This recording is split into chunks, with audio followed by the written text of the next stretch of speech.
नमस्कार. निष्ठाज आर्ट्स या यूट्यूब चॅनलमध्ये आपलं स्वागत आहे. लास्ट टाइम मी तुम्हाला माझा एक इंट्रोचा व्हिडिओ म्हणजे पोस्ट केला होता. त्यामध्ये मी तुम्हाला माझा इंट्रो दिला होता आणि त्यामध्ये मी तुम्हाला सांगितलं होतं की नेक्स्ट व्हिडिओमध्ये मी तुम्हाला माझ्या प्रोजेक्ट्स, फाइल्स जे काही मी बनवलं आहे ते मी तुम्हाला दाखवणार आहे. पण त्याआधी तुम्ही माझ्या चॅनलला सबस्क्राईब करा. नसेल केलं तर सबस्क्राईब करा आणि वरती जे बेल आयकॉन आहे त्याला क्लिक करा, जेणेकरून माझे जेव्हा व्हिडिओ मी अपलोड करेल त्याचं नोटिफिकेशन तुम्हाला येईल. आणि तुमच्या ओळखीतल्या बरेचसे जेवढेही लोक आहेत त्यांना माझा व्हिडिओ शेअर करा, जेणेकरून ज्यांनाही हे काही माझा आर्ट शिकायचं असेल त्यांना हे शिकता येईल अगदी मोफत. आणि या यूट्यूब चॅनलद्वारे मी अगदी मोफत असे आर्ट क्लासेस घेणार आहे. ते मी माझ्या लास्ट व्हिडिओमध्ये तुम्हाला सांगितलं आहे की मी काय काय शिकवणार आहे ते. तर आता या व्हिडिओमध्ये मी तुम्हाला माझे काय प्रोजेक्ट्स आहेत किंवा काय मी फाईल केलेल्या आहेत त्या मी तुम्हाला दाखवणार आहे. तर चला बघूया मी काय काय फाईल केल्या किंवा प्रोजेक्ट.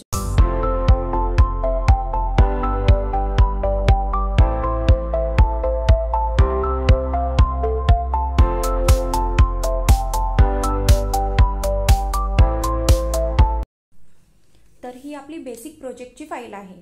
यामध्ये मी ही फाईल बेसिक प्रोजेक्ट म्हणून केलेली आहे. बघा किती छान. आणि यामध्ये मी छानशी अशी डिझाईन केलेली आहे. याला पूर्ण कव्हर लावलेलं आहे, जेणेकरून ही माझी खूप दिवस टिकेल आणि मला छान उपयोगात येईल. आणि जेव्हा मी ह्याला बघते त्यावेळेला मला छान पण वाटतं. असं छानशी डिझाईन केल्यामुळे असं छान वर्क करायला पण एक तो फ्रेशनेस येतो. तर ठीक आहे, बघूयात चला. तर यामध्ये मी तुम्हाला हे 25 टाके शिकवणार आहे. पहिले बेसिकमध्ये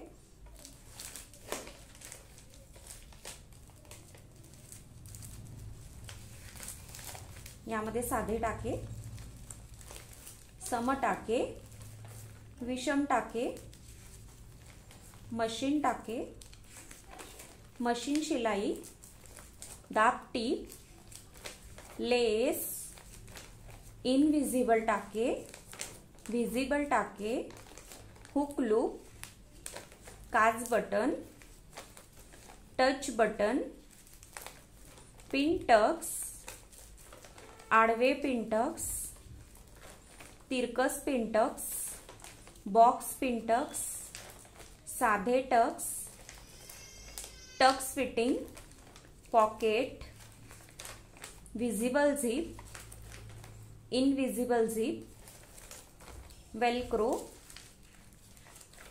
प्लेट्स, स्मोकिंग. ठीक आहे. तर अशी ही बेसिकची फाईल आहे. आता हे प्रोजेक्ट जेव्हा मी तुम्हाला शिकवणार, हे सगळे प्रोजेक्ट जेव्हा मी तुम्हाला सगळे शिकवणार, तर हे कुठे कुठे उपयोगात येतात त्याबद्दल मी तेव्हाच तुम्हाला त्याची माहिती देईल. तर असा हा पूर्णपणे बेसिक प्रोजेक्ट आहे. इथपासून आपण आपल्या क्लासेसला स्टार्ट करणार आहोत बेसिक प्रोजेक्टपासून. हा आपला नेकलाईन आणि पॅचवर्कचा प्रोजेक्ट आहे. तर यामध्ये सगळ्या प्रकारचे नेक्स मी तयार केलेले आहेत आणि त्याला पॅचेस पण लावलेले आहेत. या फाईलला सुद्धा मी छान अशी डिझाईन केली आहे, कव्हरअप केलेलं आहे, जेणेकरून फाईल आणि नेकचे जे प्रोजेक्ट मी केले ते व्यवस्थित राहतील आणि खूप छान दिसतील आणि खूप दिवस मला उपयोगात पण येतील. तर चला बघूयात काय काय मी पॅचेस केलेत आणि नेकलाईन प्रोजेक्ट केलेत. हे बघा, अगदी बेसिकपासून आता गोल गळ्यापासून मी गळ्याच्या डिझाईन्स तयार केले आहेत. आणि हे जे सगळं लावलंय ना हे मी काहीही विकत आणलेलं नाहीये. माझ्याकडे जे काही जुने मी कपडे शिवायची त्यामधलं काही पण डिझाईन्स वगैरे राहायचेत ना, त्यामधलंच मी अगदी कट करून एका पॅकेटमध्ये जमा करून ठेवलं होतं आणि तेच मी या नेकलाईन प्रोजेक्टला यूज केलेलं आहे. यामध्ये मी कुठलाही जास्तीचा खर्च केलेला नाहीये. फक्त मी कापड हा विकत आणलेला होता. बाकी सगळं मी माझ्या घरातलं अगदी जुन्यापासून नवीन असं उपयोगात आणलं आहे. बघू शकता तुम्ही माझ्या याची डिझाईन्स. हे पण मी एका ड्रेसचं कट केलेलं आहे. हे सगळं जुन्या ड्रेसचं सगळं. हे 1 साइडेड गळे आहेत. आता इथनं 1 साइडेड गळे सुरू होतात आणि आता इथनं हे पॅचनेकचं कापड मी काय चेंज केलंय, कारण लक्षात यायला हवं की म्हणजे मी हे गळे एक साइड आणि मधले असे सेंटर गळे पिंक मध्ये केले होते आणि हे मला पॅचनेक सुरू जेव्हा होतात तेव्हा मला थोडा डिफरंट कापड घ्यायचा होता, म्हणून मी हा कापड घेतला. तर इथपासून आपले पॅचनेक हे साइडचं पॅचनेक आहे, साइड नेकचं. हे बघा, हे असे पॅच नेक केलेले आहेत वेगवेगळ्या प्रकारमध्ये.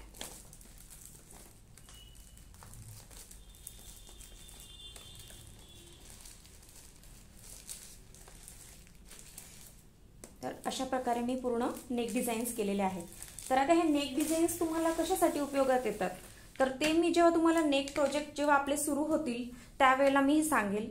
हां, थोडी मी माहिती देते याची तुम्हाला, की आपण जेव्हा नेक प्रोजेक्ट एवढे करतो हे सगळे सुरुवातीला, तर जेव्हा ड्रेस आपण शिवतो, पंजाबी ड्रेस म्हणावं किंवा ब्लाऊजचे गळे किंवा पंजाबी ड्रेसचे गळे, त्यावेळेला हे नेकलाईन प्रोजेक्ट जर आपलं झालेलं असेल तर आता ही जी फिनिशिंग आहे ही बघा माझी व्यवस्थित आली आहे. नाहीतर काय होतं, ही असं जेव्हा राऊंड आकारमध्ये साधा जरी गळा टाकायचं म्हटलं तर ही अशी, मग याला इथे टोक येऊन असं अगदीच ते असं टोक टोक टोक टोक करत आपण असं मग त्यामध्ये ती गळ्याला असा वेगळाच आकार येऊन जातो. मग ती प्रॅक्टिस नसते त्यामुळं, म्हणून ती प्रॅक्टिस मी पहिले सुरुवातीलाच करून घेत असते. माझ्या ऑफलाईन क्लासेसमध्ये सुद्धा मी मुलींकडनं पहिले हेच करून घेते, जेणेकरून त्यांचा हात एकदम व्यवस्थित झाला पाहिजे. जोपर्यंत ड्रेस किंवा ब्लाऊज आपण शिवायला घेतो तोपर्यंत त्यांचं हे फिनिशिंग खूप छान आलेलं असते आणि ते मग खूप छान छान प्रकारचे गळ्यांच्या डिझाईन्स करू शकतात आणि त्याला फिनिशिंग पण त्यांच्याला छान येते. तर असं हे माझं नेकलाईन आणि पॅचवर्कचं प्रोजेक्ट आहे. तर एवढं मी क्लासेसमध्ये घेते, पण या व्यतिरिक्त पण अजून माझं एक जसं बेसिकचं जे प्रोजेक्ट मी तुम्हाला दाखवलं आहे त्याच्यामध्ये पण आता मी तुम्हाला 25 दाखवले होते. तर अगदीच ॲडव्हान्स शिकायचं असेल तर तेही मी तुम्हाला दाखवते. ही माझी आणखी एक तिसरी फाईल आहे. यामध्ये असं आहे की आता ही माझी एक्झामची फाईल होती, त्यामुळं मी याला काही जास्त डिझाईन वर्क करू शकले नाही, कारण त्यावेळेला आम्हाला इन्स्टिट्यूटला अलाउड नव्हतं. ते म्हणाले की अगदी सिंपल जशी आहे तशीच तुम्ही फाईल सबमिट करा.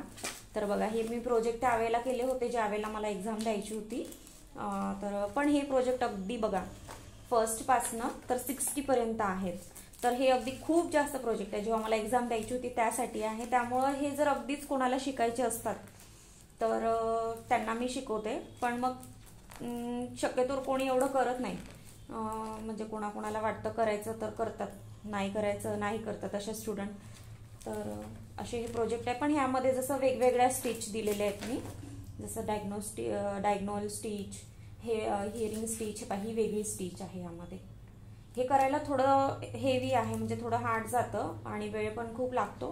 तर हा आमचा जसा एक्झामचा प्रोजेक्ट होता म्हणून आम्हाला कंपल्शन होतं करायचं.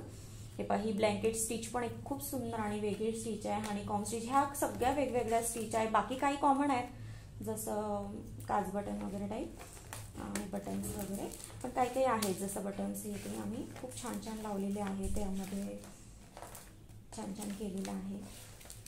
यावर आम्हाला मार्क्स होते त्यावेळेला आणि हा प्रोजेक्ट आम्ही मग मार्किंगसाठी खूपच छान जेवढं बनवता आला तेवढं बनवला आणि फिनिशिंग त्यावेळेला जेवढी करता आली तेवढी केली आणि एक्झाम दिली आणि पास झाले. बघू शकता भरपूर आहेत हे पॅचेस. यामध्ये पण मी अगदी जुनंच माझ्या घरचंच वापरलेलं आहे, काही नवीन नाही आणलंय. अगदी छोट्या छोट्या लेस वगैरे ज्या घरात होत्या त्याच मी यूज केलेल्या आहेत, त्या पण छान दिसतात. असा हा माझा प्रोजेक्ट होता. तर अशा प्रकारे माझे 3 प्रोजेक्ट आहे. त्यापैकी मी जे पहिलं बेसिक आणि नेकलाईन प्रोजेक्ट तुम्हाला दाखवलंय ते मी या क्लासेसमध्ये घेणार आहे, कारण हा अगदीच ॲडव्हान्स लेवलचा कोर्स आहे. एवढं सगळं पॉसिबल नाही आहे आपल्या व्हिडिओमध्ये किंवा याच्यामध्ये शिकवणं मला. तर बघूयात, जेवढं होईल तेवढं शक्य मला शिकवता येईल तेवढं मी तुम्हाला जास्तीत जास्त शिकवण्याचा प्रयत्न करेल. तर आता मी तुम्हाला माझे प्रोजेक्ट दाखवले आहेत.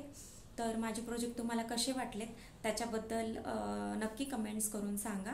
आणि परत एकदा सांगते, माझ्या चॅनलला सबस्क्राईब करा, शेअर करा, लाईक करा आणि वरती जी बेल आयकॉन दिला आहे त्यावरती क्लिक करा, जेणेकरून माझ्या पुढच्या व्हिडिओचे नोटिफिकेशन तुम्हाला येतील.